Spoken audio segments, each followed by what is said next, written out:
Hello guys, अब हमारे पास जो नेक्स्ट आर्टिकल आता है वो बड़ा बेसिक सा आर्टिकल है। आपने नाइन्थ लेवल पे भी डिस्कस किया होगा। वो आर्टिकल है काइनेटिक एनर्जी के बारे में। अब हमने यहाँ पे काइनेटिक एनर्जी के बारे में डिस्कस करना है कि इसका कॉन्सेप्ट क्या कहना चाहता है। एंड नाउ नेक्स्ट हमने इसकी डेरिवेशन मतलब इसका एक्सप्रेशन फाइंड आउट करना है। क्लियर? तो देखिए, आपके पास काइनेटिक एनर्जी क्या होती है।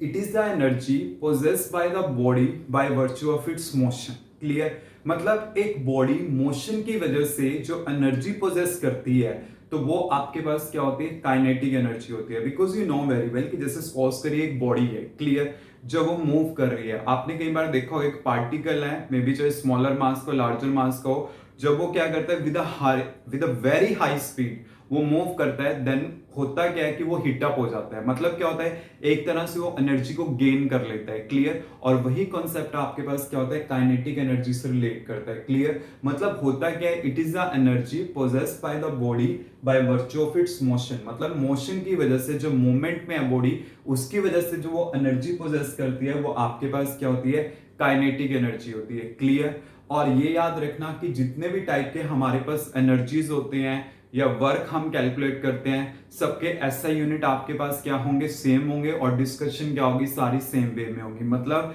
जो हमने वर्क के केस में किया है कि एसआई और सीजीएस, लाइक इसके अगर मैंने एसआई यूनिट डिस्कस करने एब्सोल्यूट में, तो आपके पास क्या होते हैं, जूल होते हैं। तो वही चीज है जैसे आप वर्क की डिस्कशन करते हो। अगर आपने वो चीजें नहीं देखी तो पहले वो वीडियो देखें, then you can come to this topic. Clear? Otherwise there is no need to do this topics, क्योंकि पहले वो वाले टॉपिक क्लियर होना जरूरी है कि जब आपका बेसिक क्लियर होगा तभी आप आगे क्या कर पाओगे, गेन कर पाओगे। क्लियर? तो हमारे पास क्या हुई, energy possessed by the body by virtue of its motion. Always remember one thing कि जो काइनेटिक एनर्जी होती है किसी भी बॉडी की, वो ऑलवेज क्या होती है, आपके पास पॉजिटिव होती है। Kinetic energy is always positive. Clear? जैसे देखिए, काइनेटिक एनर्जी का एक्सप्रेशन जनरली हमारे पास क्या होता है, half M V square. Clear?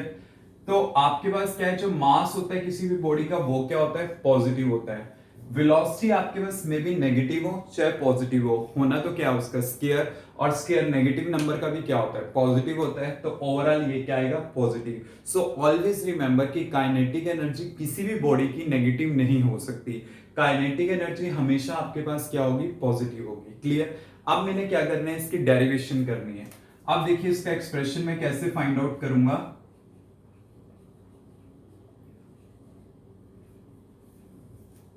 ये मैंने यहां पे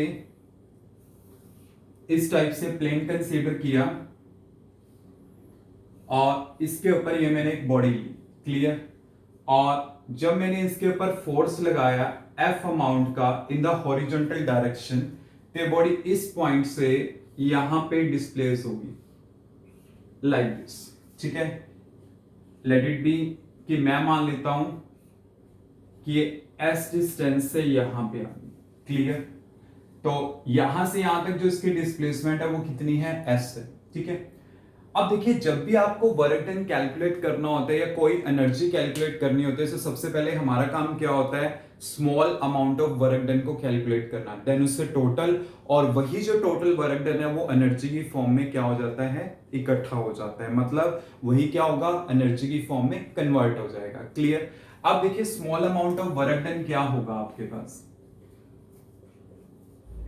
एफ डॉट डी एस। दोनों का डायरेक्शन सेम है तो एंगल क्या होगा, जीरो। तो आप ऐसे लिख लोगे ना, F D S cos zero. Cos zero कितना होगा, 1। तो आपके पास आ गया D W equal to F D S. अब एफ क्या होता है आपके पास, mass into acceleration into D S. तो ये हमारे पास क्या आ गया, डी डब्ल्यू आ गया। अब देखिए हमारे पास क्या होगा, D W equal to M, acceleration क्या होती है, डीवी बाई डी टी। मतलब हम इसको ऐसे लिख सकते हैं, DV by D T into D S. हम इसको इस टाइप से लिख सकते हैं। अब डी टी को मैं यहां शिफ्ट कर देता हूं, D S by D T. Clear? और आपके पास D S by D T क्या होगा, वेलोसिटी, मतलब rate of change of displacement velocity होता है। तो मेरे पास आ गया ये। Clear? Total amount of work done कैसे आएगा, by the integration M V D V. Clear. और इंटीग्रेशन कहां से कहां तक होगी, जैसे मैं सपोज कर रहा हूं स्टार्टिंग में बॉडी क्या थी, रेस्ट पे थी, एंड फाइनली वो वेलोसिटी v को गेन कर रही है। क्लियर। तो आपके पास लिमिट क्या होगी, 0 से लेकर के v तक। तो मेरे पास क्या आ जाएगा, m 0 to v into D. और इसका इंटीग्रेशन मेरे पास क्या होगा, कि जैसे आपको पता है ना कि अगर आपके पास फंक्शन होता है लाइक x dx, तो इसका क्या होता है x स्क्वायर बाय 2। आप इसी टाइप से फाइंड आउट करते हो ना, ऐसे इसका क्या आएगा मेरे पास m v square by 2 from 0 to v w।